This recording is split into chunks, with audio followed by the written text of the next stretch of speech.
আমি আপনাকে ভালোবেসে ফেলেছি। দেখুন, এমন না যে এর আগে আমার জীবনে প্রেম আসেনি। আমি প্রেম করেছি,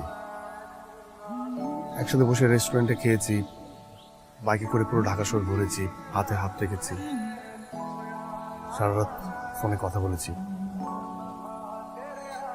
কিন্তু এমনটা হয়নি যে আমি আমি কারোর জন্য, কাউকে একবার দেখার জন্য তার বাসার সামনে দাঁড়িয়ে আছি। আমি আপনাকে দেখার জন্য আপনার বাসার সামনে দাঁড়িয়ে থাকি। মানে আমি এতটুকু বুঝি যে আমি আপনাকে অনেক ভালোবাসি। হ্যাঁ, হয়তোবা আপনার জীবনে বেশ কয়েকবার প্রেম এসেছে, সেই গল্পগুলো শুরু হয়েছে আবার শেষও হয়ে গেছে, কিন্তু এই গল্পটা শুরু হওয়ার আগেই শেষ হয়ে গেছে।